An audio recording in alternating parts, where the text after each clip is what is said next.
সীমান্তে কোনো হত্যার ঘটনা ঘটানো যাবে না। পুশিন পুরোপুরি বন্ধ করতে হবে।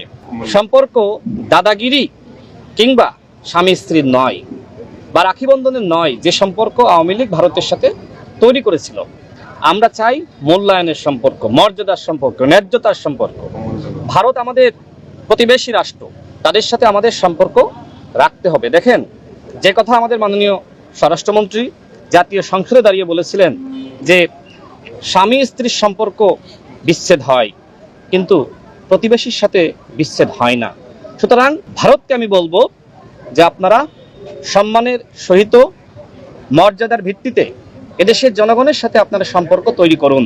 এই মুহূর্তে ভারতীয় যিনি হাই কমিশনার, তিনি একজন রাজনৈতিক ব্যক্তিত্ব। তার বক্তব্য, কথাবার্তাগুলো খুবই ইতিবাচক আমার কাছে মনে হয়েছে।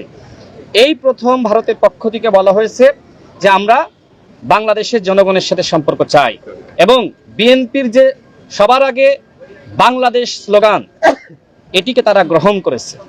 ঠিক আমরা তাদেরকে বলতে চাই, যদি প্রকৃতপক্ষে আপনারা এই স্লোগানকে আপনারা বোঝেন, এদেশের জনগণের চাওয়াকে আপনারা অনুধাবন করতে পারেন, তাহলে সীমান্তে কোনো হত্যার ঘটনা ঘটানো যাবে না। পুশিন পুরোপুরি বন্ধ করতে হবে, এবং রাজনৈতিক সাংস্কৃতিক আগ্রাসন সেটি বন্ধ করতে হবে। আপনাদের মাথায় রাখতে হবে, এই সরকার বিএনপির সরকার, এটি আওয়ামী লীগের সরকার নয়।